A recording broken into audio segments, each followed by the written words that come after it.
Miyamoto Musashi, souvent salué comme le samouraï, reste un symbole indélébile de résilience, de maîtrise et de sagesse dans les annales de l'histoire japonaise.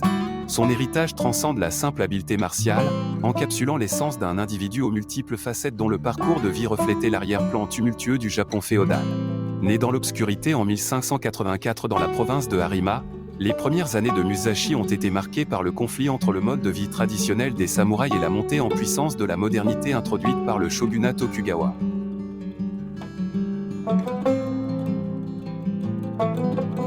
Élevé par un père qui lui a transmis les rudiments de l'escrime avant son départ prématuré de la vie de Musashi, le voyage du jeune prodige était semé d'embûches dès le départ.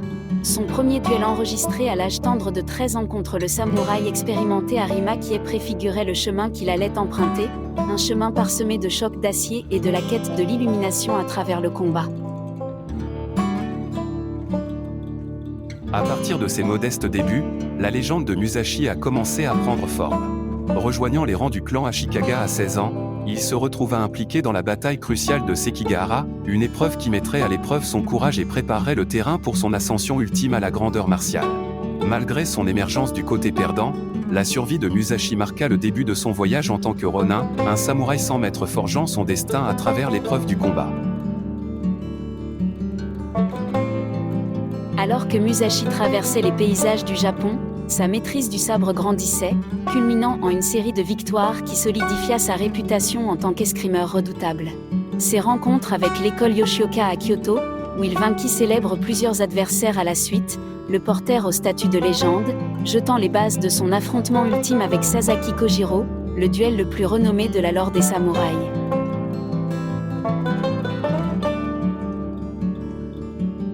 Le affrontement avec Kojiro sur l'île isolée de Funajima en 1612 reste gravé dans l'histoire comme un témoignage de la brillance tactique de Musashi et de sa détermination inébranlable.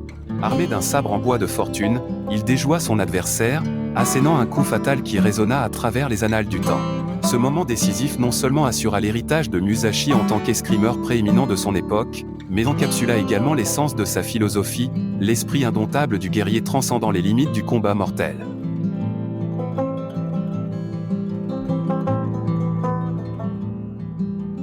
La maîtrise de Musashi dans le combat n'était cependant qu'une facette de sa personnalité remarquable.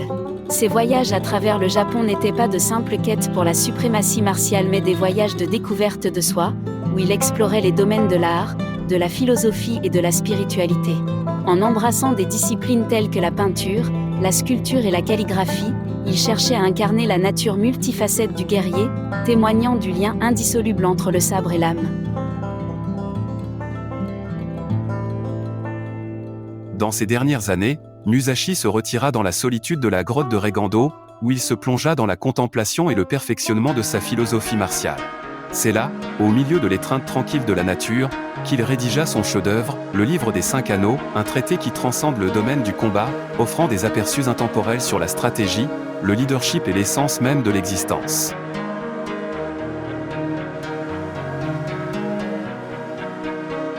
Alors que le voyage mortel de Musashi touchait à sa fin, son héritage demeurait immortel, un phare d'inspiration pour les générations à venir. Ses enseignements, encapsulés dans la sagesse intemporelle du Livre des 5 Anneaux, continuent de résonner auprès des chercheurs de vérité et des guerriers, rappelant que la véritable maîtrise ne réside pas dans la conquête des autres mais dans la conquête de soi-même.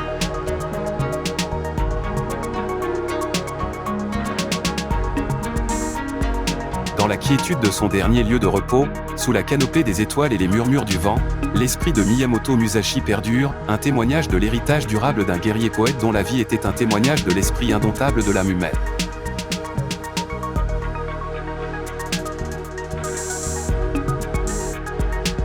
Après ses prouesses légendaires dans le combat et l'impact profond de ses écrits, l'influence de Musashi continue de résonner dans les cœurs et les esprits des individus cherchant des conseils pour naviguer dans les complexités de la vie. Les principes qu'il a énoncés dans son Dokodo, également connu sous le nom de la voie de la solitude, servent de guide pour ceux qui entreprennent un voyage de découverte de soi et de maîtrise personnelle. Acceptez tout tel qu'il est. Ne recherchez pas le plaisir pour le plaisir lui-même. Ne vous appuyez en aucune circonstance sur un sentiment partiel. Pensez légèrement à vous-même et profondément au monde. Soyez détaché du désir toute votre vie durant. Ne regrettez pas ce que vous avez fait. Ne soyez jamais jaloux. Ne laissez jamais une séparation vous attrister. Le ressentiment et la plainte ne sont appropriés ni pour soi-même ni pour les autres. Ne vous laissez pas guider par le sentiment de luxure ou d'amour. Dans toute chose, n'ayez pas de préférence. Soyez indifférent à l'endroit où vous vivez. Ne poursuivez pas le goût de la bonne nourriture. Ne vous accrochez pas aux possessions dont vous n'avez plus besoin. Ne suivez pas les croyances habituelles.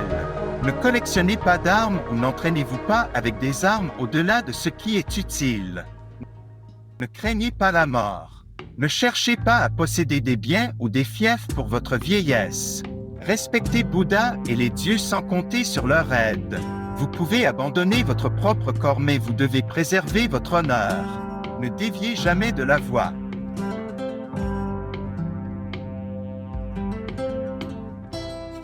Ces principes, élucidés par Musashi dans ses derniers jours, encapsulent la sagesse distillée d'une vie vécue à la recherche de l'excellence et de la paix intérieure.